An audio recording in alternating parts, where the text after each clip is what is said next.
Hello students, I hope all of you are very good and I think today you people are quite busy in deciding whether we have to go for board examination or we have to choose pre-board. Let's decide and the meanwhile let's go for the revision further. And today the topic which we are going to revise is a human evolution. Human evolution के लिए हम एक बात करें तो there was a common belief that the life whatever life we have whatever the living organisms we have all these organisms are creation of God. But जैसे जैसे life का एवोल्यूशन का हमने स्टडी किया then there was a theory कि ऐसा नहीं है कि that all creations are by the God, but all these creations are by the non-living organic matter. Before that, let's understand what is evolution. Evolution है क्या? Evolution is a slow and continuous process. बहुत धीरे धीरे चलता है, एक continuous लगातार चलने वाला process है, whereby complex forms of life have emerged from the simpler ones. यानी कि आज जो हमारे पास में complex structure है human being का, वो एक बहुत ही सिंपलर फॉर्म से आया है. That is called evolution. This is the first thing. Now the very important thing is what is the unit of evolution. The unit of evolution is population. कभी भी किसी इंडिविजुअल का इवोल्यूशन नहीं होता है. There is a evolution of entire population. चाहे वो millions of years में होता है बट वो पूरी की पूरी पॉपुलेशन का होता है.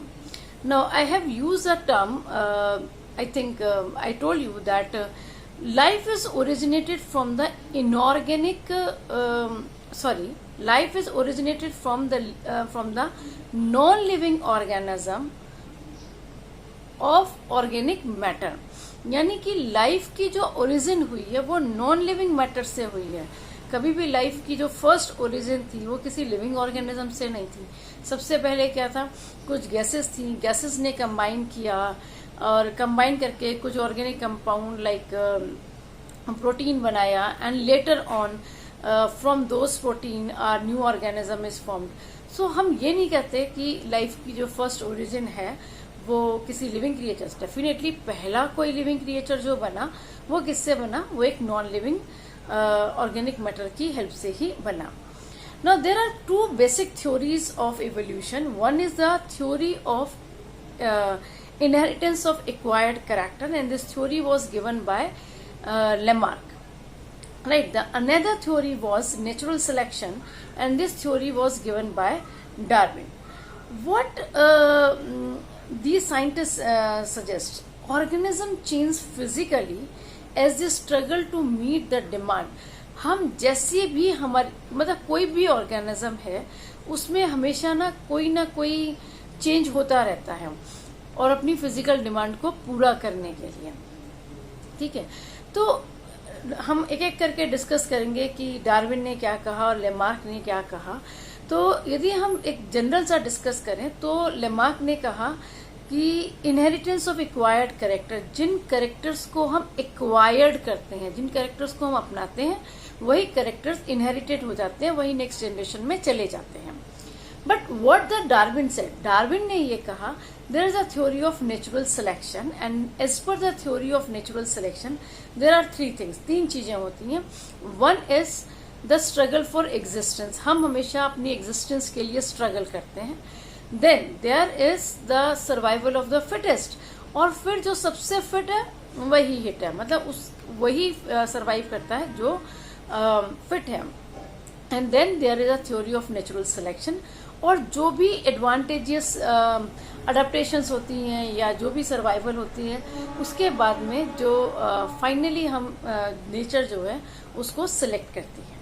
ठीक है, now we will discuss Lamarck theory of inheritance of acquired character. Important question है बच्चों.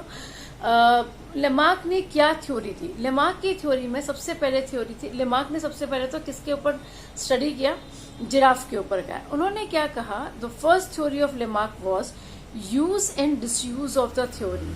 What is the use and disuse of the theory?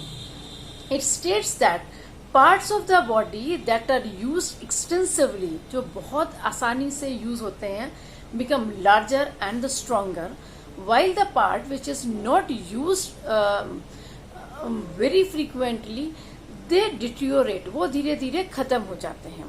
For example, एक पहलवान है और पहलवान बहुत कुश्ती करता है, तो उसकी मसल्स जो है वो बहुत स्ट्रांग होती हैं, तो उसके बच्चे की मसल्स भी स्ट्रांग होंगी.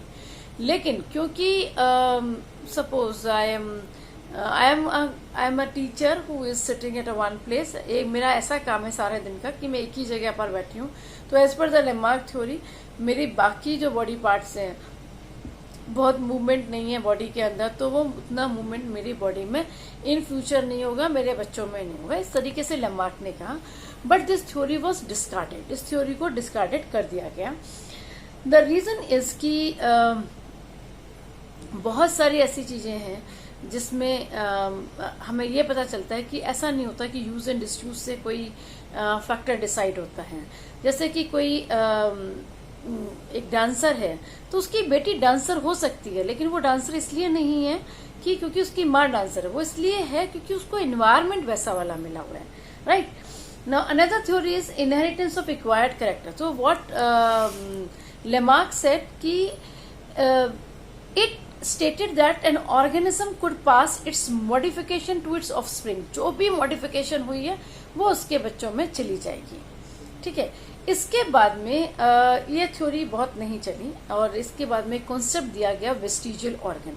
Now what is the vestigial organ? Vestigial organ are the organ which were developed in our ancestor. उनमें डेवलप थे, लेकिन ये हमारे अंदर डेवलप नहीं है.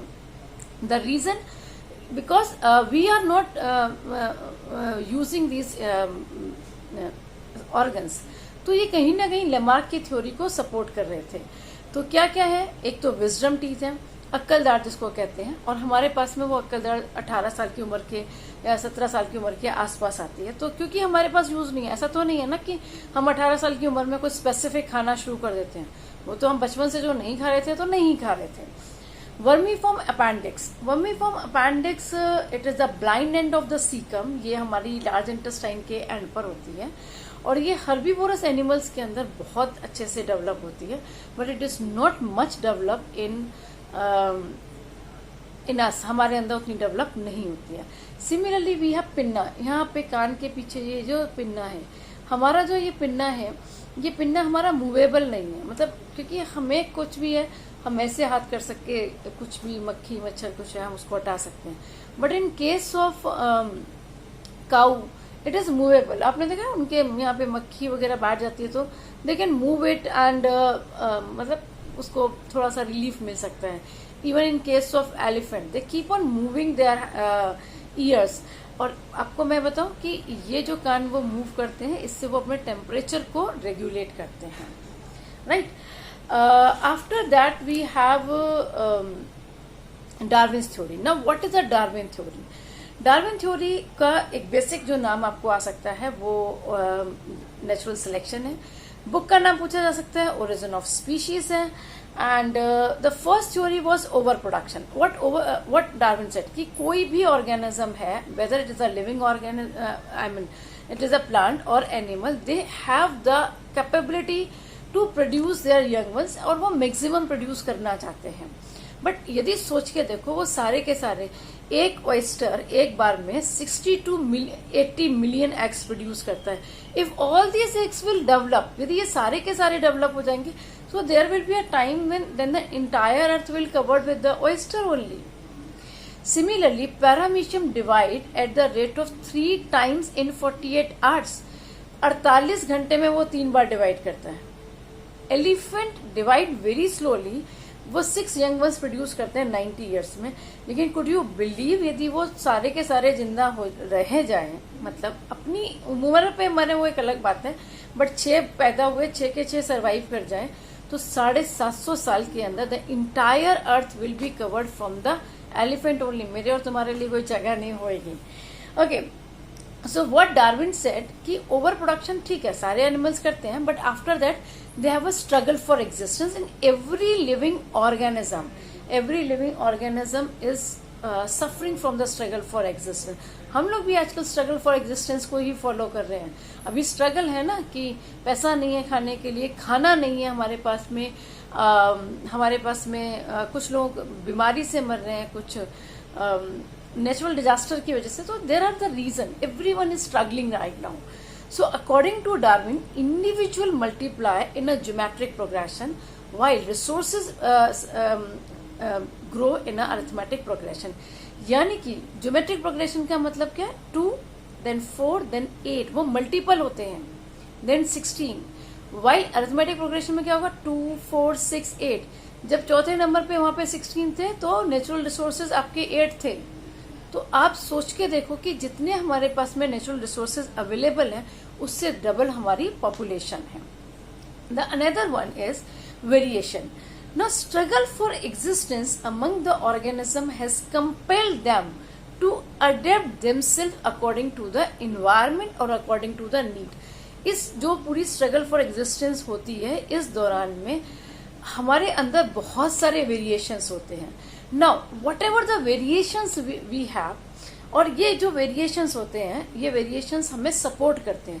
Now there are 2 kind of variations. One is advantageous variations and one is disadvantageous variation.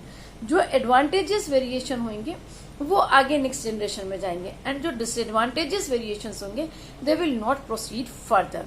So the next theory given by the Darwin is survival of the fittest.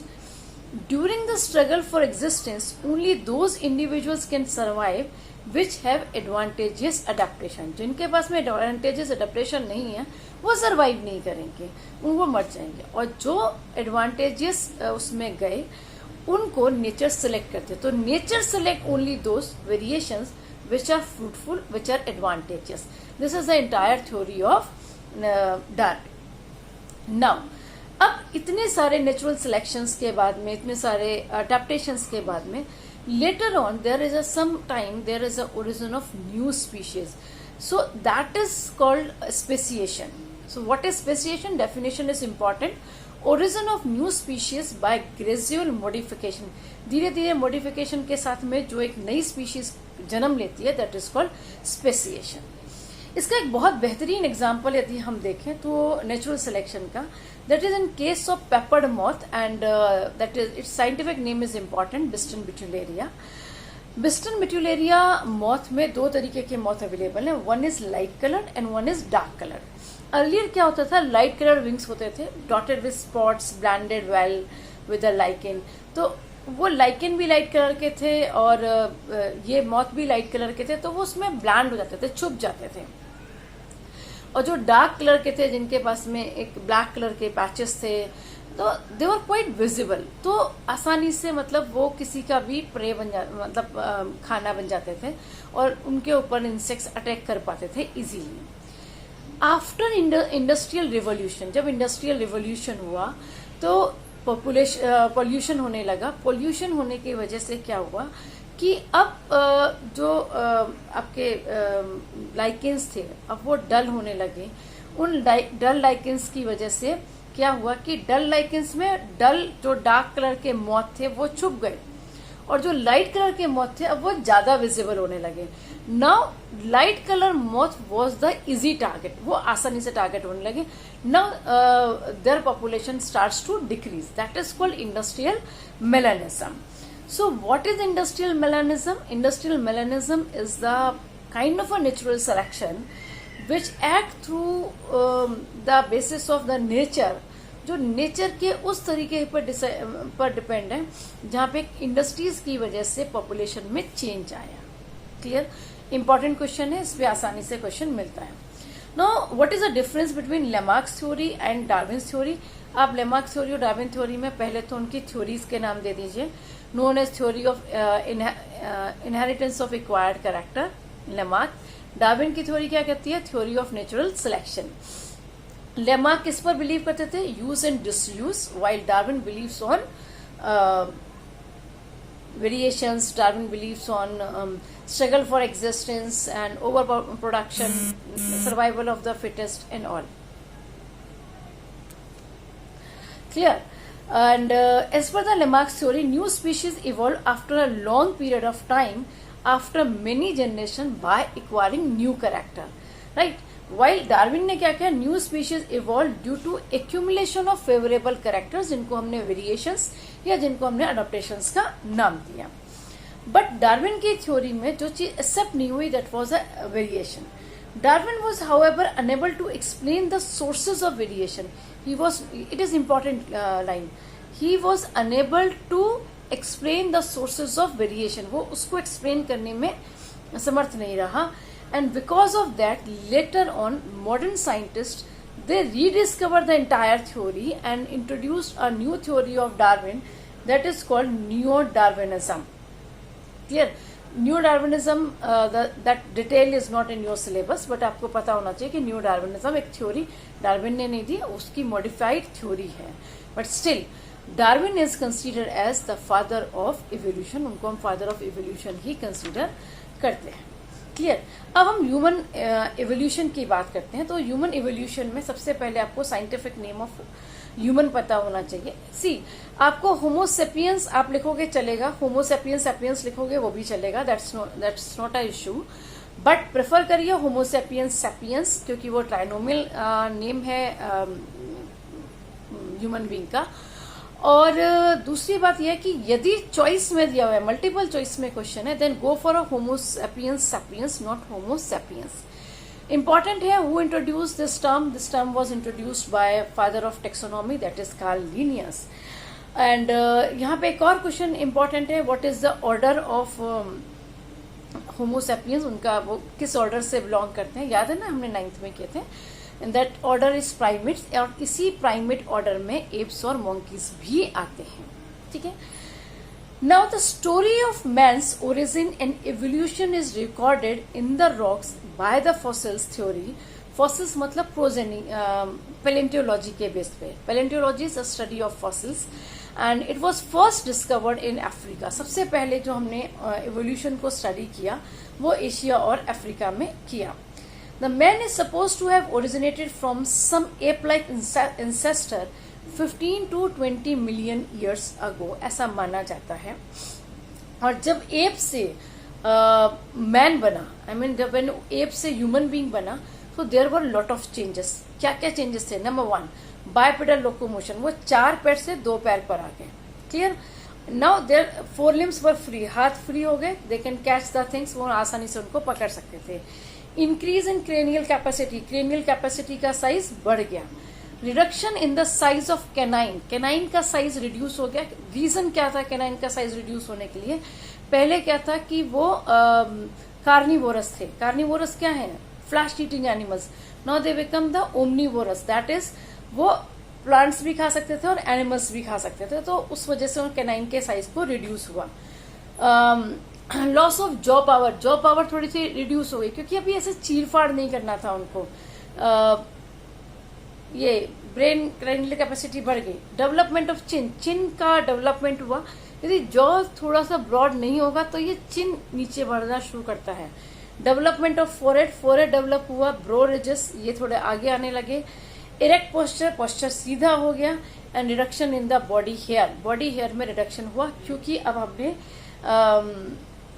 चीजें समझ ली कि हम अपने आप को टेम्परेचर से कैसे रेगुलेट कर सकते हैं. तो अब उतनी हमारी जरूरत नहीं थी.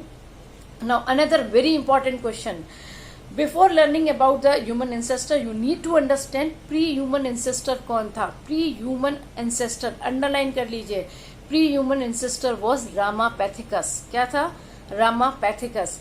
रामापैथिकस के बारे में हम बात करें तो he walk erect on its hind feet. वो पैरों पे 2 पैरों पे चलते थे. एंड कम टीथ थे कंपैरेटिवली, क्योंकि कैनाइन ऑलरेडी रिड्यूस हो चुके थे. And some fragments of jaw मिलते हैं. मतलब जॉ का साइज भी अभी हमने पढ़ा कि पहले से ब्रॉड जॉ होता था, वो भी अब रिड्यूस हो चुका था. Clear? Now next topic which is very important. आपको पूरे ह्यूमन एंसेस्टर्स के बारे में एक तो लिंक पता होना चाहिए. फर्स्ट क्या था? ऑस्ट्रेलोपैथिकस. सेकेंड होमो इरेक्टस. होमो इरेक्टस के बाद में आते हैं होमो हैबिलिस. होमो हैबिलिस के बाद में आते हैं नहीं उल्टा हो गया, सॉरी. सबसे पहले ऑस्ट्रेलोपैथिकस, sorry ऑस्ट्रेलोपैथिकस, then Homo habilis, then Homo erectus, then Neanderthal, then Cro-Magnon and then modern man. तो सबसे पहले हम ऑस्ट्रेलोपैथिकस की बात करते हैं. यहाँ पे क्रेनियल कैपेसिटी पे क्वेश्चन इंपॉर्टेंट है, उसको अच्छे से कर लीजिएगा. Height was 120 centimetre toll, that is 3.5 to 4 feet. आपको कुछ कुछ बुक्स में वेरिएशन हाइट में और इसमें मिल सकता है, तो आप अप्रॉक्स लिखेंगे तो चलेगा. जब भी आप आंसर लिखेंगे तो राइट डाउन अप्रॉक्स प्रेफर करिए. जो डाटा मैं अभी बता रही हूँ आप उसको नोट डाउन कर लें. Their cranial capacity was 450 to 600 centimetre cube. Mark that, ये इंपॉर्टेंट क्वेश्चन है. It work nearly straight. वो बिल्कुल सीधे नहीं चलते थे लेकिन लगभग सीधे चलते थे, nearly straight. The vertebral column had a distinct lumbar curve. Vertebral column में कर्व था ताकि वो सीधे खड़े हो सकें. कभी भी बिल्डिंग बिल्कुल सीधी नहीं होती है. बिल्कुल सीधी लंबी ऊंची बिल्डिंग बनानी है तो उसको उसके अंदर हमें कर्व देना पड़ता है. The teeth were strikingly man like. वो काफी कुछ मैन के जैसे थे. एंड डेंटल आर्क वो स्मूथली राउंडेड पैराबोलिक. ये पूरा जो डेंटल आर्क था ये थोड़ा पैराबोलिक था. इससे पहले थोड़ा सा इराक ऐसे था इस तरीके से, बट अभी वो थोड़ा पैराबोलिक हो चुका था. Canines did not project beyond the level of other teeth. जैसे ऐसे पहले निकले होते थे दांत, ऐसे वाले दांत अब नहीं निकले होते थे. And there was a simian gap. Simian gap, a gap present in apes between incisor and canine के बीच में गैप होता था. वो गैप भी अब एब्सेंट था. तो एक एक आपको याद करना है. Australopithecus had a prognathous protruding outwards face. ऐसे फेस था उनका, यूं. आप देखो अभी वो पहले ऐसे चलते थे ना, अभी वो ऐसे करके चलेंगे. मतलब अभी हाथ उनके फ्री नहीं हुए हैं तो वो ऐसे ही चलेंगे बच्चे जी. तो ये थोड़ा सा नोट कर सकते हैं. Homo habilis. Next is Homo habilis. It is represented the first man like ancestor. इसको अंडरलाइन कर लीजिए. Homo habilis represented the first man like ancestor. 150 centimetre tall. Height में ज्यादा चेंज नहीं हुआ. क्रेनियल कैपेसिटी बढ़ गई, that is 680 to 735 centimetre cube. Bipedal locomotion था, 2 पैर पे चलते थे. कंपैरेटिवली ज्यादा इरेक्ट थे. Large head and a less protruding face. अब जैसे जैसे आपकी जो हैंड फ्री थे, पहले क्या था आप 4 पैर से 2 पैर पे, तो अभी ये जो आगे वाले हाथ हैं ये पूरी तरीके से स्ट्रेट नहीं हुए थे, तो अब ऐसे चल रहे थे. अभी क्या होगा, वो स्ट्रेट होने लगे. तो अब आपकी जो गर्दन है वो पीछे जाने के लिए हो जाएगी शुरू. Their body was covered with hair and the dentition showed small canine. Canine का साइज अब रिड्यूस होता जाएगा बिकॉज हम हर्बीवोरस की तरफ भी बढ़ रहे हैं. Next is homo erectus. जैसा कि नाम से क्लियर है वो कंपैरेटिवली इरेक्ट थे. And homo erectus was first, जो कि केव्स में रहते थे. हंटेड एनिमल्स, जो एनिमल्स को हंट करते थे, इसका मतलब इन्होंने सबसे पहले टूल्स बना लिए. तो होमो इरेक्टस को यदि हम समझें इन शॉर्ट, तो होमो इरेक्टस जो है वो एक थोड़ा समझदार इंसान, पहला समझदार इंसान पैदा हुआ जिसके पास में टूल थे, जिसने आग जलानी शुरू कर दी थी. देखो टूल थे तो स्टोन भी थे उनके पास में. स्टोन थे तो उन्होंने घिस के आग भी जलाई. आग जलाई तो अभी वो केव्स में भी रहने लगे. सो अब उनकी हाइट थोड़ी बढ़ गई, दैट इज 120 to 150 सेंटीमीटर और 5 to 5.5 फीट हो गई. क्रेनियल कैपेसिटी का साइज बढ़ गया, 800 to 1125 सेंटीमीटर क्यूब हो गया. Homo erectus were the first ancestor to hunt animals. Now Homo erectus was called so because they stood erect. सीधे खड़े होते थे. Proportion of arm को भी हम देखें तो वो काफी हद तक मॉडर्न मैन के जैसे था. Next is Neanderthal man. Neanderthal man was successor of Homo erectus. Successor मतलब वो उससे आगे थे. आपको ये प्रीकर्सर और सक्सेसर का मतलब समझ में आना चाहिए. प्रीकर्सर उससे पिछले वाला, सक्सेसर मतलब उससे आगे वाला. हाइट अगेन 160 सेंटीमीटर 5.5 फीट के बराबर थी. क्रेनियल कैपेसिटी काफी बढ़ चुकी थी, 1450 centimetre cube. Neanderthal man exhibited characteristics like absolute bipedalism. बिल्कुल 100% वो 2 पैरों पे चलते थे. लार्ज हेड था, broad flat and sloping forehead. अब ऐसे माथा थोड़ा सा चपटा हो चुका था. Prominent brow ridges. ये ब्रो रिजेस थोड़े आगे आ चुके थे ताकि वो आपकी आंखों को सपोर्ट कर सकें. ऑलमोस्ट नो चिन. अब ये चिन यहाँ से थोड़ी सी कम होने लगी. ठीक है. Less hair on the body. Reason कि वही टेम्परेचर को रेगुलेट करना उन्हें मतलब समझ में आ गया था कि वो अपने आप को टेम्परेचर से किस तरीके से प्रोटेक्ट कर सकते हैं. Homo sapiens is believe to have arisen from the Neanderthal man. Neanderthal man से क्रो-मैग्नन या होमो सेपियंस का ओरिजिन हुआ। क्रो-मैग्नन के लिए हम यदि बात करें, they were very close to modern man. Homo sapiens उनको हम कहते हैं, मतलब इन शॉर्ट कह सकते हैं। They live mainly in Europe and इनको हम क्या बोलते थे, क्रो-मैग्नन बोलते थे। And they were more advance than Neanderthal man. वो नियंडरथल मैन से काफी ज्यादा एडवांस थे। क्रो-मैग्नन मैन के बारे में हम बात करें तो 180 सेंटीमीटर उसका हाइट था, that is 5.5 to 6 feet in height. Cranial capacity was 1450 to 1600 centimetre, क्यों अभी लगातार बढ़ रही है।